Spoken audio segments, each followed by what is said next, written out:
Hey everybody, I wanted to come and talk to you guys about this rant that Rico went on a few days ago. He was dragging Pizarro, um, he went in on James. So we're gonna start with Pizarro and work our way to James and get into all the things that Rico said and all the things that Rico alleges. So like I said, Rico was dragging Pizarro and he threw out this wild claim that, he was going to meet up with James in his travels from New York to Detroit to whip James behind and do all these things to James and show everybody that James Trezur is a punk. Now, even though those plans fell through, Rico says he wants a second chance at you, James Caldwell, and he said that James ain't going to do a MFing thing to him when they do finally link up. Now, Rico jumped back to Pizarro, called her ghetto, a scammer, said that no one can read him for having, the house in Virginia. But meanwhile, she's a gutter hood rat BITCH on government benefits, just like him, mind you. Now, Rico wanted to know about Pizarro's husband and why he can't buy her them crab legs she's always begging for on her lives. He said she's always begging, asking for crab legs when she could just go and use her, EBT card, her SNAP card, because she gets benefits, allegedly. So why is she begging for crab legs online when she, one, has a husband, and two, gets EBT benefits?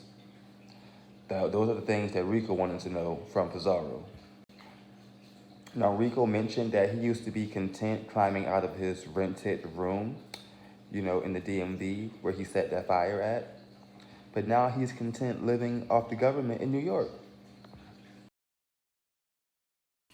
All right, so let's wrap this thing up. So Rico also bragged about not having to work, but yet he has to beg for money to get a Greyhound to visit his dying family. Okay, so he said she's doing better, but at that time she could have been dying in the hospital. And you have to beg for money to go visit her. And you could have a job and have your own money saved up. That's really tacky and very disgraceful. Because imagine if no one gave you any money and you weren't able to go see her and she did pass away. How would you feel?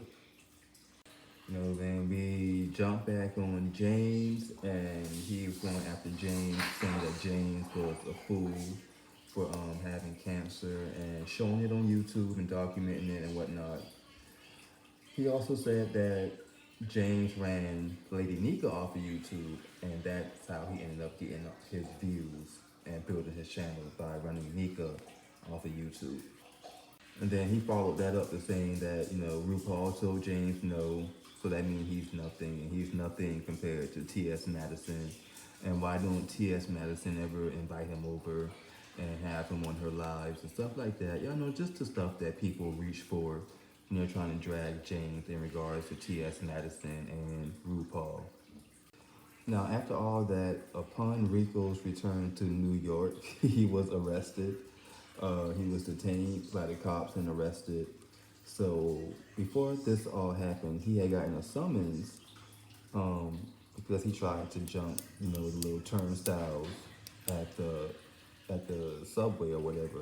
Well, he didn't try to jump it. He went through the emergency gate or whatever that was open that he shouldn't have been going through, and the cops saw him, gave him a summons, gave him a ticket. He didn't go, so there was a warrant for his arrest. Oh no, I'm giving you guys the story wrong. I'm sorry. So here's how the story actually went. He went to the store to buy a beer. He bought the beer, went outside, opened the beer, got a ticket for having an open container in public.